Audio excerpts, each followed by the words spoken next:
वृंदावन में 30-40 वर्ष पहले एक महात्मा घूमते थे। उन महात्मा को देखकर लोग ये नहीं कहते थे कि स्वामी जी, साधु जी, बाबा जी, ना, उनको देखकर लोग कहते थे जज साहब आ रहे हैं, जज साहब आ रहे हैं, जज साहब। एक महात्मा ने ब्रजवासियों से पूछा कि इन्हें जज क्यों कहते हैं। उत्तर दिया, ये जज ही थे। दक्षिण भारत में छोटे से कस्बा नुमा शहर में जज थे, और शहर के पास में ही एक गांव था।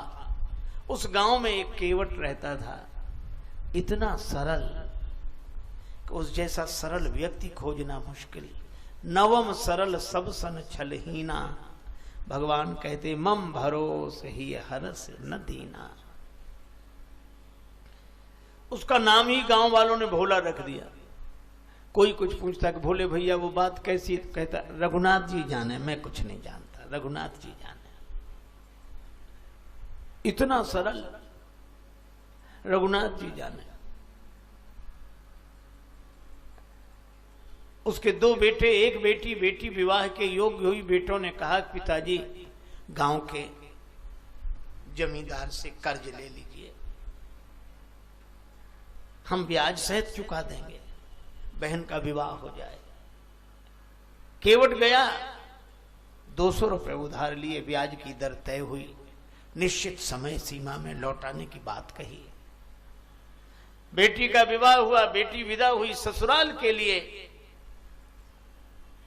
केवट ने भी घर छोड़ दिया, भगवान के मंदिर में रहने लगा। जानकी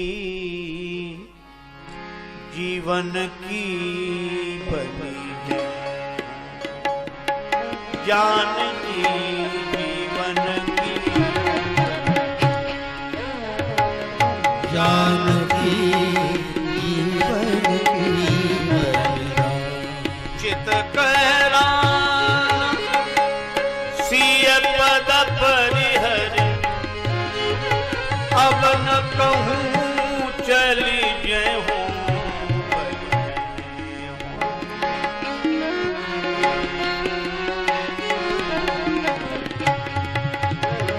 जानकी जीवन की। अब राम जी के मंदिर में रहता, राम जी का दर्शन करता, सीताराम सीताराम, राम राम सीताराम, राम राम सीताराम, राम राम, राम राम सीताराम, राम राम।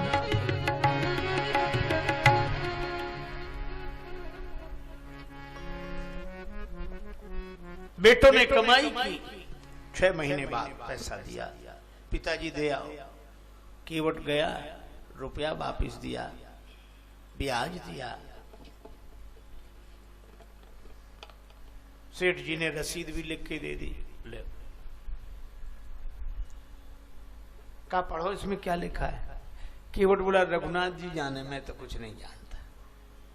सेठ जी के मन में पाप आया, ये यही रख दो कागज, एक गिलास पानी लिया। वो पानी लेने गया, वो रसीद बही में रख दी, एक कागज पर ऐसे ही कुछ लिख के दे दिया, ये तुम्हारी रसीद। गया, रघुनाथ जी के चरणों में रख दी रसीद। फिर जिस कमरे में रहता था उसकी अलमारी में रख दी।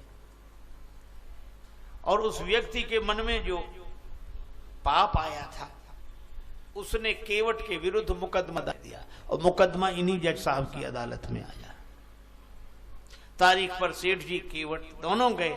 जज साहब ने कहा केवट तुमने रुपया लिया था? हाँ हुजूर लिया था। चुका दिया? हाँ।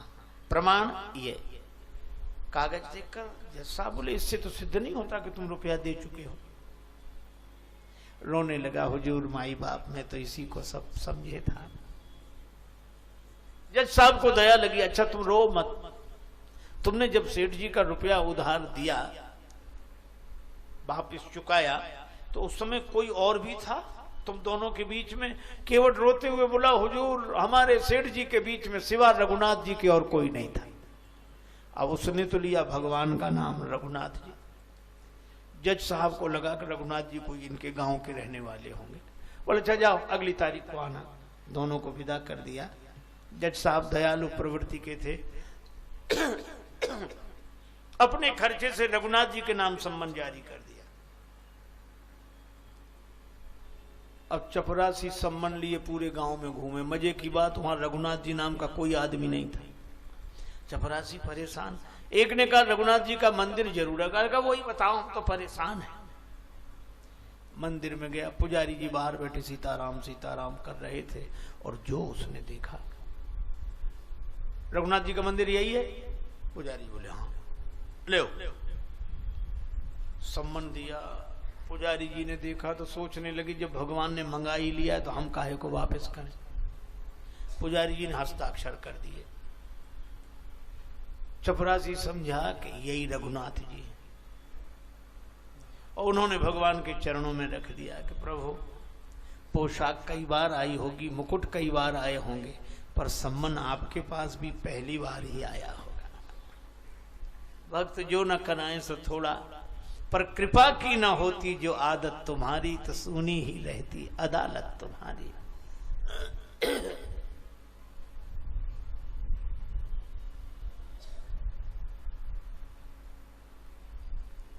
भगवान जाना जरूर, उस गरीब का आपके अलावा कोई नहीं है।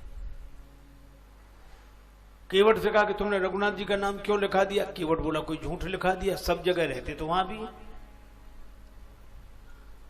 और एक ही बात कहे, हरि बिन संकट कौन निवारे, हरि बिन संकट कौन निवारे, हरि बिन संकट कौन निवारे,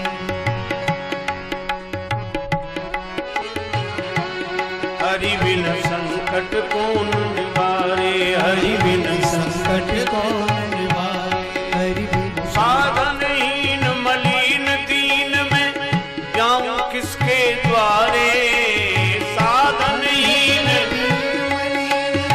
जाऊं किसके द्वारे, या अनाथ की लाज आज रघुनाथ जी हाथ तुम्हारे, हरि बिन संकट कौन निवारे, हरि बिन संकट कौन निवारे, हरि बिन संकट कौन निवारे, हरि बिन संकट कौन निवारे, हरि बिन संकट कौन निवारे। दीन दयाल सुने जबते तबते, मन में कजू ऐसी बसी है, टेरूं कहां और जाऊं कहां, बस तेरे ही नाम की फेंट कसी है, तेरो ही आसरो एक मलूक, नहीं प्रभु सो कोई और जसी है, ए हो मुरारी पुकारी कहो, अब मेरी हंसी नहीं तेरी हंसी है। ऐसा भरोसा। तारीख के एक दिन पहले पुजारी जी ने कहा कि केवट तुम जाओ आज ही शाम को, ताकि कल समय से तारीख पर पहुंच जाओ। और वो चला गया रघुनाथ जी के चरणों में प्रणाम करके, समय पर पहुंच सके। और सवेरे दूसरे दिन पुजारी जी जागे, बड़ी जल्दी जागे, आज भगवान को स्नान कराया, नई पोशाक पहनाई। आज भगवान पहली बार मंदिर से बाहर जाएंगे तो जरा, और स्वल्पाहार जलपान जल्दी जल्दी कराया, और आंखों में आंसू भरकर बोले, प्रभु उस दीन का आपके अलावा कोई नहीं है, कृपा जरूर करना। पुजारी जी रोने लगे। भगवान को कोई पोशाक जच नहीं रही थी, लेकिन सेठ जी केवट दोनों उपस्थित, जज साहब ने कहा, केवट तुम्हारे गवाह रघुनाथ जी कहाँ हैं? केवट बोला हुजूर यहीं कहीं होंगे, भी तो सब जगह रहते यहीं होंगे। आवाज लगवा। अदालत की परंपरा के अनुसार आवाज लगाई गई, रघुनाथ हाजिर है, रघुनाथ हाजिर है, हाजिर है, ऐसे 3 नारे जो लगाए हैं। एक बूढ़ा व्यक्ति दिखाई दिया, हाथ में लकुटी लिए ऐसे इशारा कर रहा, आ रहा हूं। चाल लटपटी सी एक वृद्ध की झुकी सी देह, दुपटी फटी सी शीस बांधे धर धाये हैं, हाथ माह छड़ी पड़ी तुलसी की हिये माल, माथे पर रोरी चारु चंदन चढ़ाए हैं, साहब के सामने विनीत चपरासी साथ, आज रघुनाथ जी गवाह बने आए। केवट ने चरणों में प्रणाम कर लिया। सेठ जी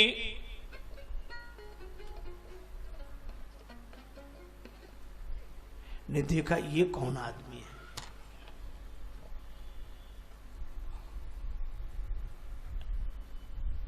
जज साहब ने कहा आपका ही नाम रघुनाथ जी है? ये मामला क्या है? केवट ने रुपया हाँ वापस किया था। प्रमाण?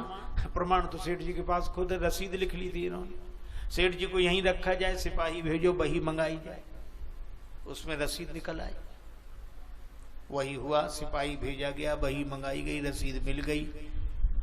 केवट भाई इज्जत बरी हुआ, सेठ जी दंडित हुए, गवाह महाराज तो चले ही गए थे, काम हो ही गया था। पर जज साहब ने सोचा इतने दिन हुए फैसला देते, ऐसा गवाह आज तक नहीं मिला। अपने चैम्बर में बुलाया केवट को। केवट, हाँ हुजूर इधर आ। हाँ, ये रघुनाथ जी कहाँ रहते हैं? केवट बोला हुजूर जहां हम रहते हैं। तो तुम कहां रहते हो? जहां रघुनाथ जी रहते हैं। तो तुम दोनों एक ही गांव के रहने वाले हो?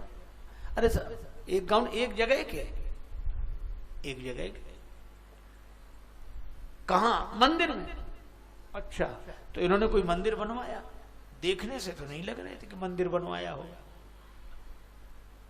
और पुजारी भी नहीं लग रहे थे। केवट बोला हुजूर यही तो कठिनाई है, पढ़े लिखे लोगों को समझाना मुश्किल है।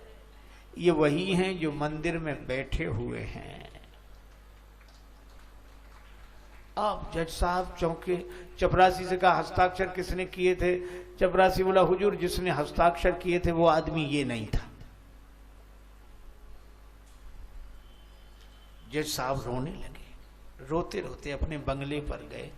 पूछा क्या बात है?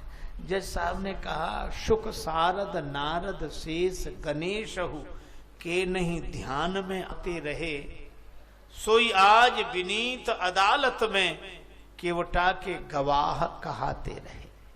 केवट की गवाही देते रहे वो भगवान। तो रोने की क्या बात, प्रसन्न होना चाहिए। और चले गए तो इसका दुख क्या? जाते ही जज साहब बोले सुख धो क्यों दर्श दिए को भयो, और दुख नाहिन जो तज जाते रहे। पर एक बड़ी गलती हो गई। क्या? का कुर्सी पे बना जज बैठा रहा, जगदीश खड़े समझाते रहे। मैं कुर्सी पर जज बना बैठा रहा, और जिसकी अदालत में एक दिन सबको उपस्थित होना पड़ता है, वे खड़े खड़े गवाही देते रहे। ऐसा वैराग्य हुआ। आंसू बहाते हुए नौकरी छोड़ दी, वृंदावन आकर रहने लगे। लोग जज साहब कहते। किसी मंदिर के अंदर नहीं जाते, बाहर की ही धूल माथे पर चढ़ा लेते। कोई कहता मंदिर में क्यों नहीं जाते, तो रोकर कहते हम उन्हें मुंह दिखाने लायक नहीं। तेरी मेहरबानी का है बोझ इतना, जिसे मैं उठाने के काबिल नहीं हूं। आ तो गया हूं मगर जा हूं, तेरे दर पे आने के काबिल नहीं हूं। इसी भाव में रहे। आज से लगभग 40 वर्ष पहले तक उनका दर्शन होता था। लोग जज साहब कहकर उन्हें प्रणाम करते थे। उसके बाद बहुत दिन से दर्शन नहीं हुआ। ये घटना सत्य घटना है, वृंदावन में रहने वाले जज साहब की घटना, और जहां वो रहे वहां ये घटना घटी। इन सत्य घटनाओं को देखकर भी क्या हमें भगवान सच्चे नहीं लगते? भगवान तो सच्चे हैं, पर हम उतनी सरल श्रद्धा से उन्हें स्वीकार कर लें। और भगवान को सरल श्रद्धा से हम तब स्वीकार करेंगे कब असमानस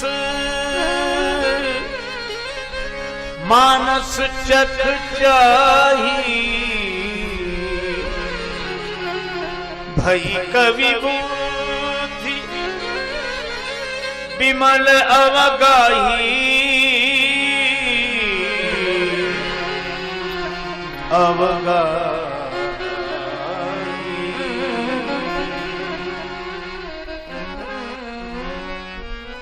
इसी के साथ यह वाक्य पुष्पांजलि भगवान